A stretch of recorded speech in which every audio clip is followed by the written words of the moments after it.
தென்காசி மாவட்டம் சிவகிரி அருகே இறப்புச் சான்றிதழ் தொடர்பாக சமூக ஆர்வலர் மற்றும் விஏஓ இடையே கடும் வாக்குவாதம் ஏற்பட்டது. தேவிப்பட்டணம் மாரியம்மன் கோவில் தெருவைச் சேர்ந்தவர் சங்கரேஸ்வரி. இவரது கணவர் ராஜிங்க ராஜா இறந்து பல மாதங்கள் ஆன நிலையில் விஏஓ அன்புச்செல்வியிடம் இறப்புச் சான்றிதழ் கேட்டுள்ளார். ஆனால் இறந்த இடத்தில் சந்தேகம் இருப்பதாக கூறி அன்புச்செல்வி இறப்புச் சான்றிதழ் அளிக்க மறுத்துள்ளார்.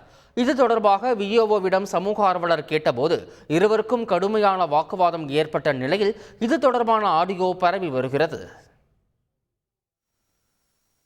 நான் பொறுமையா அந்த அம்மாட்ட சொல்லிட்டேன் சார். அந்த அம்மாட்ட நான் பொறுமையா சொல்லிட்டேன். இறந்த இடம் இங்க இல்லாம நான் பதிய முடியாதுன்னு சொல்லி அனுப்பியாச்சு. சொல்றது விஏஓட நீங்க எழுதி கொடுத்துருந்தீங்கன்னா இன்னைக்கு அடுத்த கட்ட நகருக்கு நாங்க பேர்ப்போம்ல.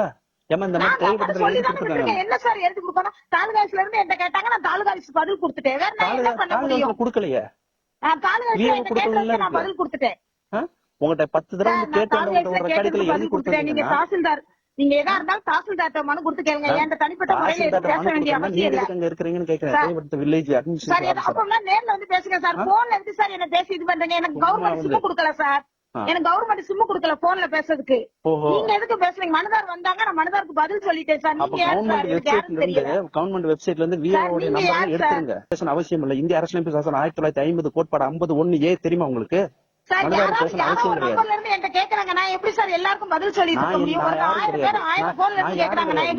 என்னுடைய முகவரி சொல்லிட்டேன்ல, நான் சதீஷ்குமார், அதே தாலுகா துரைசாமி சொல்லிட்டேன்ல சார். நீங்க தாலுகா ஆபீஸ்ல மனு போட்டு என்கிட்ட கேளுங்க, நான் பதில் சொல்றேன். நான் வந்து அங்க இறப்பு இல்ல, அதனால நான் பதியல சார். அதான் என்னோட வர்ற பப்ளிக் மனு நீங்க தான் எழுதணும். நீங்க ஆர்டிஓ எனக்கு ஆர்டர் போடட்டும், தாசில்தார் எனக்கு ஆர்டர் போடட்டும், நான் எழுதுறேன் சார். இதுக்கு முன்னாடி அரசு வேலை செய்யத்தான் நான் வந்திருக்கேன்.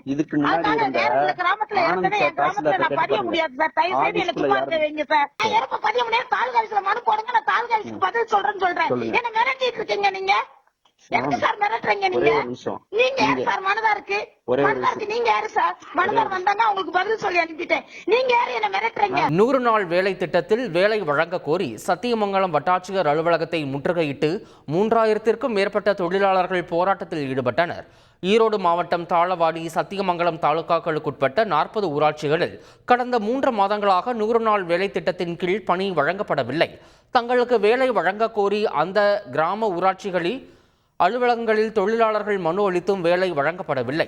இதனால் கோபமடைந்த தொழிலாளர்கள் சத்தியமங்கலம் வட்டாட்சியர் அலுவலகத்தை முற்றுகையிட்டு போராட்டத்தில் ஈடுபட்டனர். 3000த்திற்கும் மேற்பட்டோர் போராட்டத்தில் ஈடுபட்டதால் பரபரப்பு ஏற்பட்டது. 100 நாள் வேலை எங்களுக்கு கண்டிப்பாக ஊர் பொதுமக்களுக்கு அத்தனை பேருக்கு எங்களுக்கு வேலை கொடுத்தே ஆகணும். நாங்கள் இதை நம்பித்தான் இருக்கிறோம். 100 நாள் வேலை இல்லைன்னா ரொம்ப கஷ்டப்படுறோம். தாய்மார்கள்லாம் பயங்கரமாக கஷ்டப்படுறாங்க.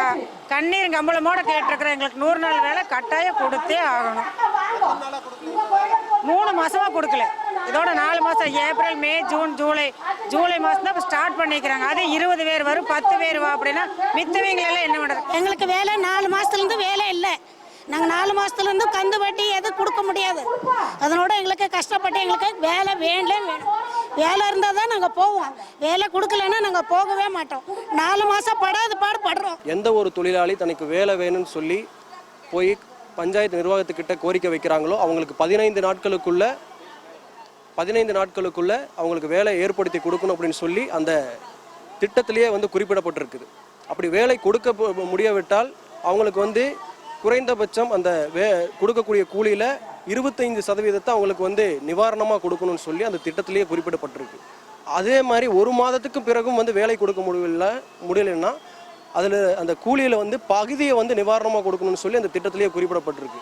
அப்படி இருந்தாலும் கூட இங்கே இருக்கக்கூடிய கிராம ஊராட்சிகளில் பெரும்பான்மையான தொழிலாளிகளுக்கு வேலை மறுக்கப்பட்டிருக்கு. செய்திகளை உடனுக்குடன் தெரிந்து கொள்ள உடனே சப்ஸ்கிரைப் பண்ணுங்க.